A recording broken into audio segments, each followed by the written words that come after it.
Hello everyone, welcome to G-Centric. So दोस्तों in the recent trend series signals and systems में आज का topic हम लोग स्टार्ट कर रहे हैं Z transform.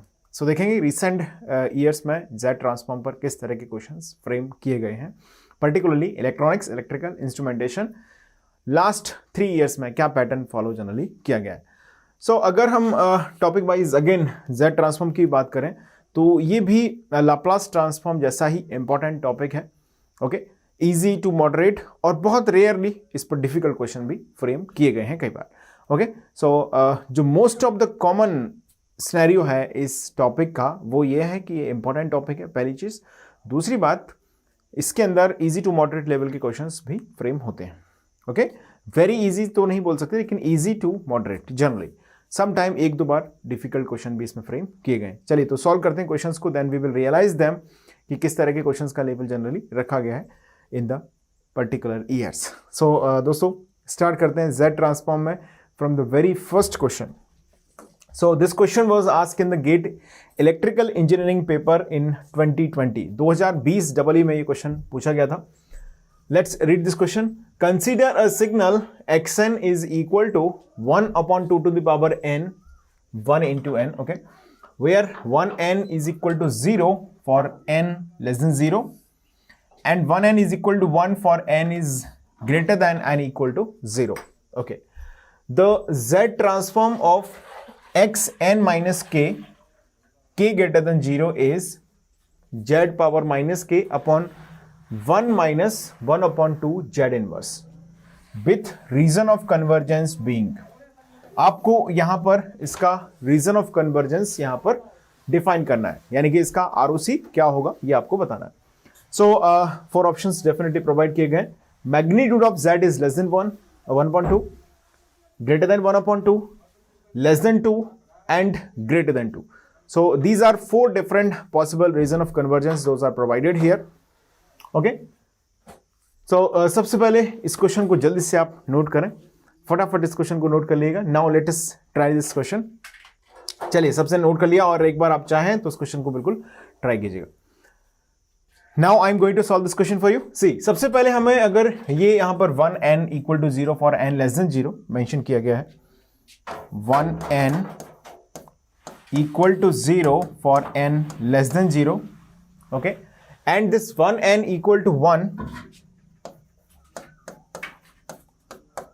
for n greater than n equal to 0.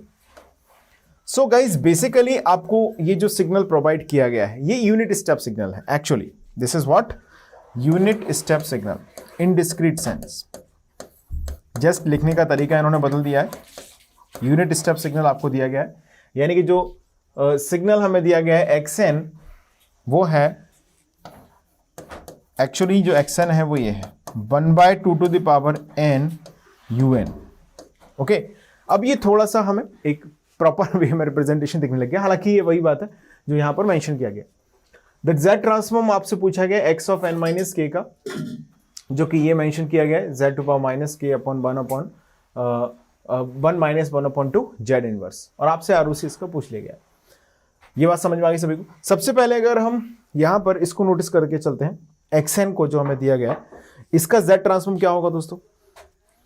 As usual जब हम बात करते हैं, जैसे एक प्रॉपर्टी हम यहां पर पढ़ते हैं, UN, सपोज UN का Z transform as we all know Z upon Z minus 1. Okay, ये डिफाइन होता है.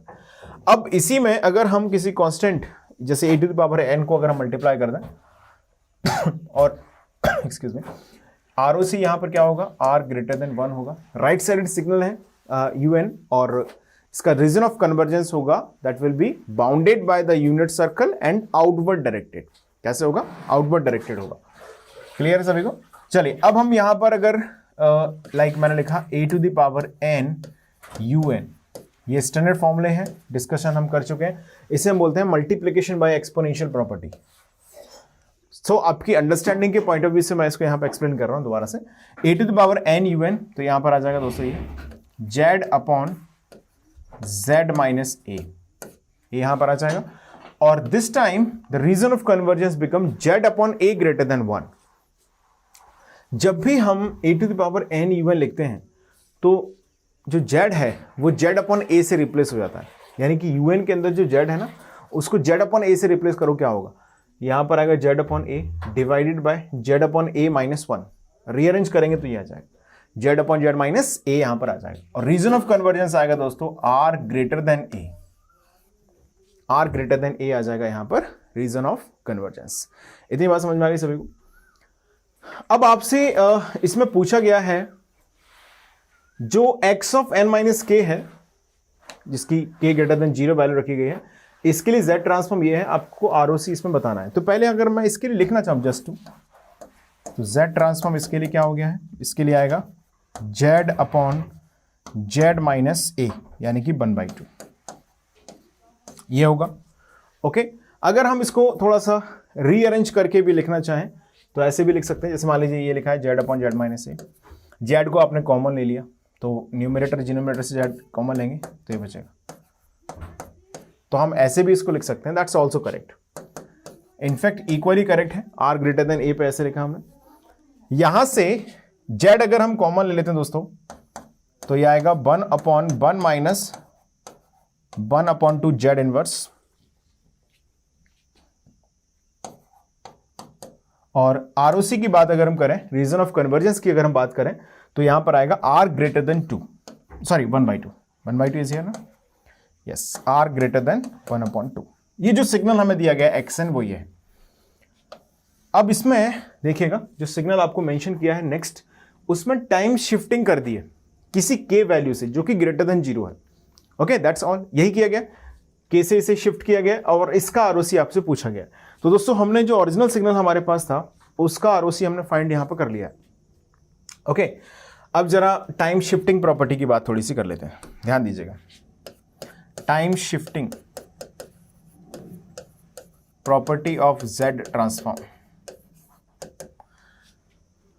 सो टाइम शिफ्टिंग में जैसे मान लीजिए मैंने कोई सिग्नल कंसिडर किया f ऑफ n और इसका Z ट्रांसफॉर्म मैंने डिफाइन किया f of z। Okay, f of n कोई सिग्नल है, discrete time signal of course, इसका z ट्रांसफॉर्म हमने डिफाइन किया f ऑफ z है, या x ऑफ n लिख दो, एक ही बात। अगर हम इसको किसी अमाउंट n0 से शिफ्ट करते हैं ऑन टाइम स्केल तो जो नया सिग्नल हमारे पास आता है उसका z ट्रांसफॉर्म डिफाइन होता है इस तरह से, f of z into z minus n0। अब गाइज आप क्लियरली बोल सकते हैं, कोई आपसे पूछे कि भाई n प्लस n0 पे क्या होगा, तो एज यूजुअल हम बोल सकते हैं यहां पर होगा f of z into z power n0। देखा, यहां पर माइनस n0 है तो यहां पर भी माइनस n0 आएगा, यहां पर प्लस n0 है तो यहां पर भी क्या आएगा, प्लस n0 आएगा। That is called what, that is called time shifting property. इसको नोट कर लीजिए आप, हालांकि ये सभी को मालूम होगी बट फिर भी आप लिखना चाहें तो बिल्कुल इसे लिख लीजिएगा। इतना समझ में आया सभी को? चलिए अब हम बात कर रहे हैं किसकी, इस सिग्नल की, x ऑफ n माइनस के। अब इसमें k ग्रेटर देन 0 की बात की गई है तो आप अपने मन से भी कोई केस कंसिडर करना चाहें तो लिख सकते हैं x ऑफ n माइनस 1। अगर हम ले लें k की वैल्यू हम 1 ले सकते हैं कि नहीं, बिल्कुल ले सकते हैं, क्या प्रॉब्लम है। ओके, तो यहां से एग्जैक्टली हमारे पास क्या रिप्रेजेंटेशन आएगा, 1/2 to the power n minus 1 into u of n minus 1। Is this all right, सही लिखा है? ओके, और इसका z ट्रांसफॉर्म अगर हम लिखेंगे तो क्या डिफाइन होगा बोलो, इसका z ट्रांसफॉर्म अगर हम डिफाइन करें दोस्तों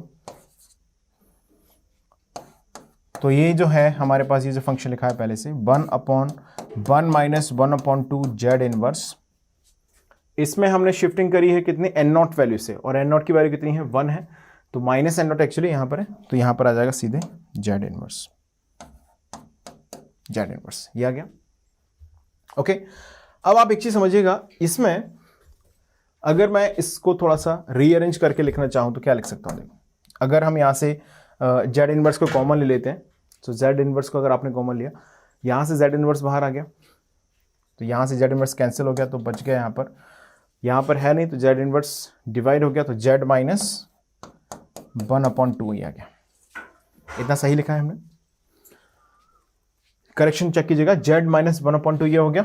ओके, अब आप अगर आपको इसका रीजन ऑफ कन्वर्जेंस निकालना है, ध्यान दीजिएगा, u of n minus one एक राइट साइडेड सिग्नल है। देखिए यहां पर हमने 1/2 to the power n minus one एक टू साइडेड सिग्नल हो गया। un माइनस वन क्या है, एक राइट साइडेड सिग्नल है। जब आप राइट साइडेड सिग्नल को एक टू साइडेड सिग्नल से मल्टीप्लाई करते हैं तो रिजल्टिंग सिग्नल बनता है राइट साइडेड। अरे बेसिकली इसकी वैल्यू क्या है, वन साइडेड है, पॉजिटिव स्केल ऑफ टाइम पर है, और नेगेटिव स्केल ऑफ टाइम पर इसकी वैल्यू क्या है, जीरो है। तो zero multiply with this non zero becomes zero. So ultimately जो x of n minus one है वो एक राइट साइडेड है, तो इसका ROC जो होगा वो भी राइट साइडेड ही होगा। हम यहां से भी इसको डायरेक्टली समझ सकते हैं। ROC की प्रॉपर्टी हमने ऑलरेडी डिस्कस करी है, region of convergence is bounded by the pole but it never include the pole. So देखिए इसमें पॉसिबल रीजन ऑफ कन्वर्जेंस, अगर मैं इसी एक्सप्रेशन को देखूं तो हमारे दिमाग में दो आएंगे, एक होगा r ग्रेटर देन 1/2 और दूसरा आएगा r लेस देन 1/2। ऐसे ही हमारे दिमाग में क्लिक करेंगे जनरली। तो हम इसको निग्लेक्ट यहां से कर सकते हैं, because x n minus one is right sided signal. ये कैसा सिग्नल है, ये एक राइट साइडेड सिग्नल है। आप चाहें तो यहां पर एक पॉइंट लिख लीजिएगा, for right sided signal ROC is outward directed. Region of convergence कैसा होगा दोस्तों, इसका आउटवर्ड डायरेक्टेड होगा, आउटवर्ड होगा from the r equal to 1/2 radius circle. Okay, r equal to 1/2 radius circle से कैसा होगा, ये आउटवर्ड डायरेक्टेड होगा। सो गाइज इसका रीजन ऑफ कन्वर्जेंस आएगा r ग्रेटर देन 1/2। जल्दी से इसको नोट कर लें। अब हमने यहां पर 1 कंसीडर किया है, you may also consider 2, 3, 4, 5 as whatever you want. Okay, कोई भी वैल्यू आप कंसीडर करें रिस्पेक्टिवली, तो यहां से ROC डिफाइन हो जाएगा r ग्रेटर देन 1/2। r क्या है, बेसिकली मैग्नीट्यूड ऑफ z है। z is equal to what, r into e to the power j omega. r is the magnitude of z, तो magnitude of z is greater than 1/2। That will be the reason of convergence for this question। Note कर लें, it is easy question, actually it is easy question, just be focused over the definition. ROC की definition अगर आपको clearly समझ में आती है तो बहुत आसानी से आप इस क्वेश्चन को आंसर कर सकते हैं। That's easy question. सो फटाफट से इस पूरे डिस्कशन को आप नोट कर लें, जल्दी से नोट कीजिएगा। लिखा सभी ने? Now let's move to the next question.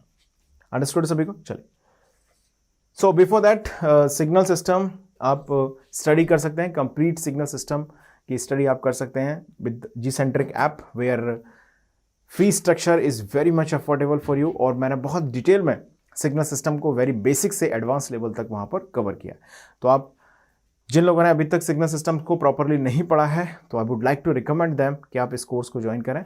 बहुत ही इकोनॉमिकल है, एक in the sense of finance अगर हम बात करें, और in the sense of quality content it is up to the mark. Okay, I am insuring you कि आपको बिल्कुल भी ऐसा नहीं रहेगा कि सब्जेक्ट में कहीं से कहीं तक कोई कंफ्यूजन, डाउट या एक इनकम्प्लीट नॉलेज आपके पास है। It's a complete knowledge package. Okay, so आप इसको ज्वाइन कर सकते हैं। चलिए अब बात करते हैं नेक्स्ट क्वेश्चन की।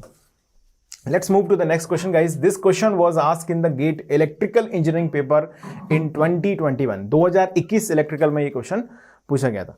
चलिए रीड करें सबसे पहले क्वेश्चन को। Two discrete time linear time invariant systems with impulse response h1n, guys h1n की वैल्यू हमको दी गई है del of n minus 1 plus del n plus 1। Okay, ये दिया गया delta operator. And h2n, guys यहां पर h2n भी मेंशन किया गया है। सी क्या है इसकी value, del n plus del n minus 1, ये दिया गया है h2n। Are connected in cascade, किस तरह से कनेक्ट किए गए दोस्तों, ये कैस्केडेड वे में कनेक्ट किए गए। Okay, are connected in cascade where del n is the Kronecker delta। Okay, the impulse response of the cascaded system is, the impulse response of cascaded system is, आपसे cascaded system का impulse response पूछा गया है और आपको दो individual LTI systems दिए गए हैं, two discrete time LTI system, linear time invariant system, उनके इंपल्स रिस्पॉन्सेस दिए गए हैं। यानी कि ये impulse response of first system आपको दिया गया है, इंपल्स रिस्पॉन्स मैं इसको ऐसे बोलता हूँ 1, ओके। और दूसरा इम्पल्स रिस्पॉन्स भी आपको दिया गया है, जिसे हम बोलते हैं इम्पल्स रिस्पॉन्स 2, इम्पल्स रिस्पॉन्स 2। और आपसे पूछा गया है कि जो रिजल्टिंग एलटीआई सिस्टम है, जब इन दोनों सिस्टम को हम कैस्केड कर देते हैं तो उसका इम्पल्स रिस्पॉन्स आपसे पूछ लिया गया है। चलिए, तो आसान क्वेश्चन है, स्क्रीन को पॉज करें, क्वेश्चन को फटाफट से आप नोट करें। Now you all should try at least once, एक बार सभी लोग इस क्वेश्चन को ट्राई कीजिएगा। चलिए, मैं आप सॉल्व करता हूं आपके लिए। सबसे पहले हमें जो सिस्टम की लैंग्वेज में मेंशन किया गया है वो हम पहले समझ लेते हैं। आपको बोला गया है कि एक सिस्टम है जिसका इम्पल्स रिस्पॉन्स H1 है, दूसरा सिस्टम है जिसका इम्पल्स रिस्पॉन्स H2 है। कोई छोटे बड़े सिस्टम नहीं है, एज इट इज आप लिख सकते हैं। देखिए, हमने मान लीजिए इनपुट अप्लाई किया Fn, फर्स्ट एलटीआई सिस्टम है जिसका इम्पल्स रिस्पॉन्स H1n है, सेकेंड एलटीआई सिस्टम जिसका इम्पल्स रिस्पॉन्स H2n है, ओके। और यहां पर मान लीजिए आउटपुट जनरेट हो रहा है Yn, यही मेंशन किया गया है, कैस्केड किया गया दोनों को, LTI1 LTI2 को। ये मान लीजिए ये भी LTI है और ये भी क्या है, LTI है। ये हमने कैस्केडिंग ऑफ LTI सिस्टम, किस तरह से रिजल्ट इसका जनरेट होता है, ये हमने ऑलरेडी डिस्कशन किया हुआ है एसोसिएटिव प्रॉपर्टी में, ओके। सो गाइज, इस ओवरऑल सिस्टम की बात यहां पर की गई है। ओवरऑल LTI सिस्टम जो होगा, इन दोनों को कैस्केड करने के बाद उस LTI सिस्टम का आपको इम्पल्स रिस्पॉन्स पूछा गया है। Late me clear you one thing, जब हम f ऑफ n यहां पर अप्लाई करेंगे तो हमने मान लिया कि यहां पर जनरेट होगा y1n। दोस्तों, y1n इस पर अप्लाई होगा दूसरे LTI सिस्टम पर, तो फाइनली जनरेट होगा yn। अंडरस्टूड? तो आप ये समझ सकते हैं कि जो y ऑफ n है वो जनरेट हो रहा है by convolving y1n with H2n। Let me clear you, y of n यानी कि जो फाइनल जनरेट हो रहा है वो है ये y1n, जो कि इनपुट है, कन्वॉल्व होगा विथ H2n, ओके।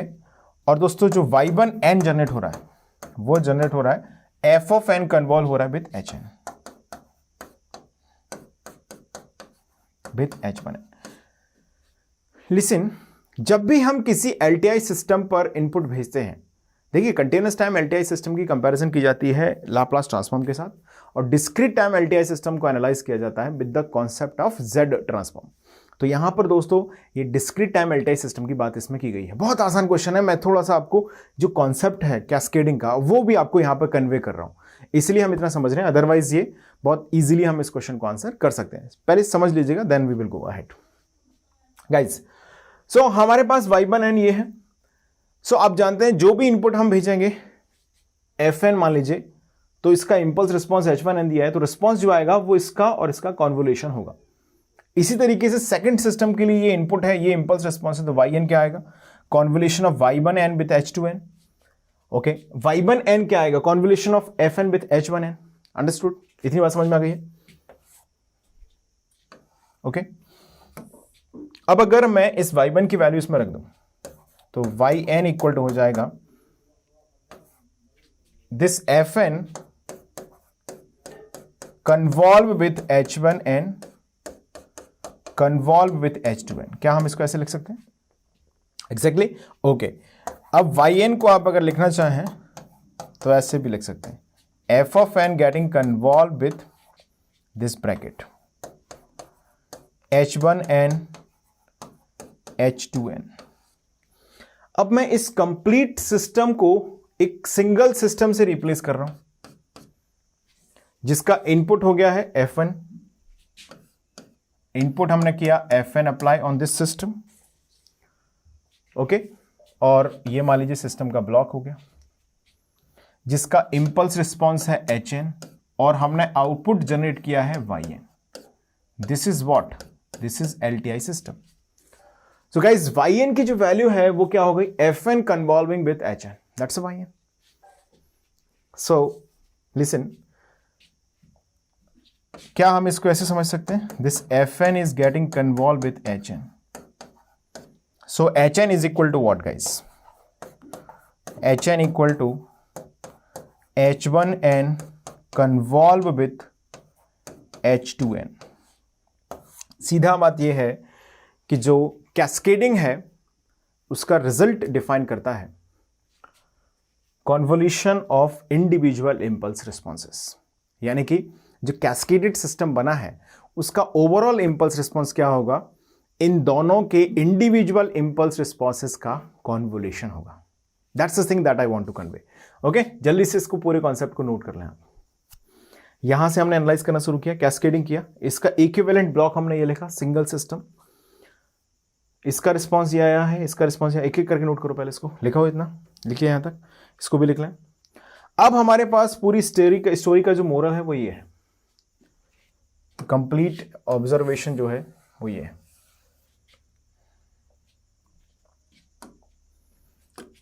दोनों इंपल्स रिस्पॉन्सेस हमारे पास आ चुके हैं। ओके, ये अब यहां से हम H1n इसका Z ट्रांसफॉर्म लिखेंगे, जिसको हम डिनोट करेंगे एज H1Z। एक चीज और समझ लीजिएगा,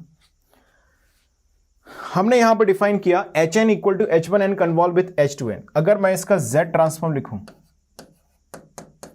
Z ट्रांसफॉर्म यानी कि Hn का Z ट्रांसफॉर्म क्या होगा, बोलो, H ऑफ Z होगा।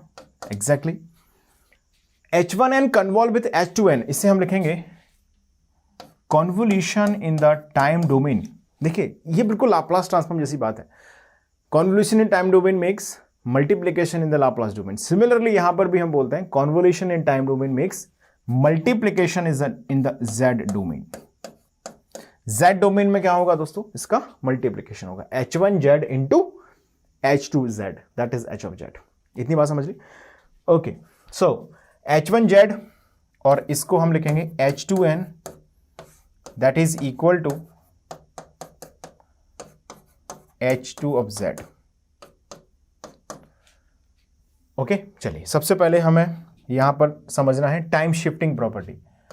Fn सिग्नल का Z ट्रांसफॉर्म अगर है Fz, ओके, और आपने Fn को किसी अमाउंट n0 से अगर शिफ्ट किया तो दोस्तों इसका Z ट्रांसफॉर्म आता है Fz into Z power minus n0।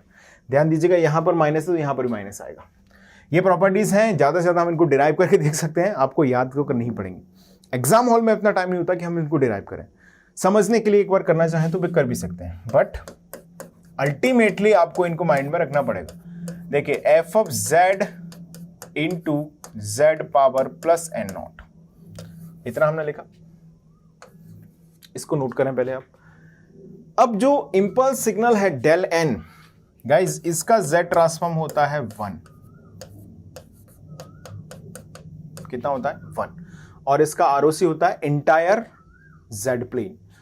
अब जरा मुझे बताओ H1Z का Z ट्रांसफॉर्म क्या बनेगा, क्या बनना चाहिए, H1Z का Z ट्रांसफॉर्म, सॉरी H1n का Z ट्रांसफॉर्म क्या बनेगा, del n minus 1। Del n का कितना है, 1, शिफ्ट किया 1 से तो पावर n0 कितना हो गया, 1। डेल n माइनस n0 है तो ये यूज होगा, प्लस n0 होगा तो ये यूज होगा। तो क्या लिखेंगे, Z of inverse plus Z1। Clear है सभी को, ओके। H2Z क्या लिखा है, देखो डेल n कितना होगा, 1, Z डेल n माइनस 1 है, n0 की वैल्यू 1, Z इनवर्स। अंडरस्टूड है, okay. H of Z is what, H of Z is H1Z into H2Z। इसको पहले नोट कर लो इतना, ये टाइम शिफ्टिंग प्रॉपर्टी भी लिख लेना, इसको लिखना। Okay, so now guys we can say Hz equal to H1Z means what? Z inverse plus Z1 into H2Z is what? 1 plus Z inverse. Multiply कर दीजिएगा, Z इनवर्स इंटू 1 कितना आएगा, Z inverse आएगा, plus Z inverse into Z inverse, Z power minus 2 हो जाएगा, Z inverse into 1, sorry Z1 into 1, Z1 आएगा, Z in 1 into inverse power 0। Okay, so H of Z को हम यहां से थोड़ा सा सभ्यता से लिखें, अगर पहले इसको नोट करो, इतना लिखा सबने, इतना लिख लिया।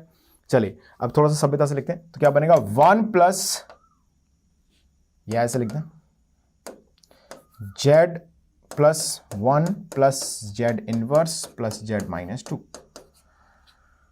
अब हमको एच ऑफ जेड नहीं पूछा गया, हमसे क्या पूछा है, हमसे पूछा गया है small h n. Let us find the small h n. Again फिर से हमें ये प्रॉपर्टी यूज करनी है। देखो यहां से डेल एन का क्या होगा 1। अगर यहां पर एन नॉट की वैल्यू क्या है, पॉजिटिव है, तो पावर यहां पर एन नॉट पॉजिटिव आएगा, यानी कि मैं लिख सकता हूं this is equal to what, del of n plus 1। हालांकि हमने यूज किया भी है, देखो डेल ऑफ एन प्लस 1 क्या है, जेड प्लस 1 हो जाएगा सीधा del n plus del n minus 1 plus del n minus 2। Guys ये आएगा फाइनल आंसर एच एन का, del n plus 1 plus del n minus 1 plus del n minus 2। एक बार cross check कर लेते हैं आंसर को, where is the question. Yes, तो यहां पर कौन सा आंसर दिख रहा है आपको, del n minus 1, del n minus del n plus 1, del n minus 1, del minus 2। Yes, option B is the correct answer.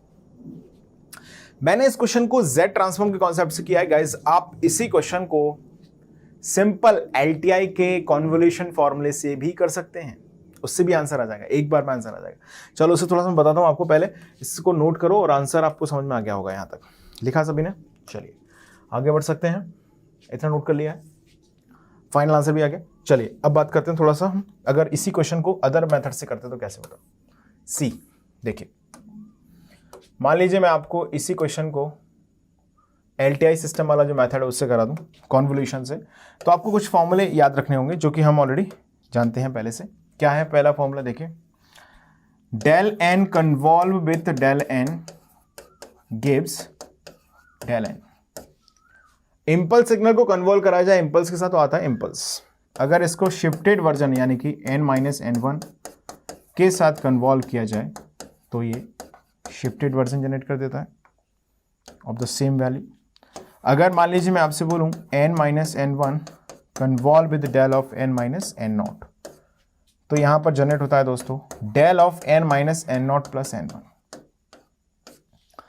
ये फॉर्मूला भी हम डायरेक्टली यूज करके इस क्वेश्चन के आंसर को फाइंड कर सकते थे। देखिए कैसे, hn इज इक्वल टू हमसे पूछा गया है, तो h1n कन्वॉल्व विथ h2n। पहले इतना नोट करो, आप लिख लिया सबने जो लिखा है बोर्ड पर, लिखा। चलिए अब हम इंडिविजुअल जैसे h1n का डेल एन माइनस 1 इसको कन्वॉल्व कर देंगे इसके साथ, फिर इसको उठाए कन्वॉल्व कर देंगे इसके साथ। Del n minus 1 convolve with del n क्या आएगा, डेल एन माइनस 1 ही आएगा, प्लस ये del n minus 1 convolve with this del n minus 1, del n minus 2 आ जाएगा, plus this del n plus 1 convolve with this del n plus 1 generate हो जाएगा, plus this del n plus 1 convolve with del n minus 1, del n generate हो जाएगा। मित्रों ये answer directly यहां से ऑब्टेन हो गया। मेथड आपको सारे मालूम होना चाहिए। एग्जाम में हम जिस मेथड से बहुत क्विकली आंसर निकलेगा उस मेथड को फॉलो करेंगे। H1n H2n लिखने के बाद एग्जाम में ये रिकमेंडेड नहीं है कि Z ट्रांसफॉर्म से आप इस क्वेश्चन को करें, आपको ऐसे जाना चाहिए, एक स्टेप में आंसर आ जाए। क्लियर सभी को? So guys it depend on the given data और आपको किस मेथड से जाना है, ये धीरे धीरे प्रैक्टिस के साथ ये चीजें डेवलप आपके अंदर होती जाएंगी। तो चलिए दोस्तों मिलते हैं अगले सेशन में जहां पर बात करेंगे Z ट्रांसफॉर्म के रिसेंट ईयर्स के कुछ और क्वेश्चंस के बारे में in the series called Recent Trend Series. So that will be enough for the today's session. Thank you so much.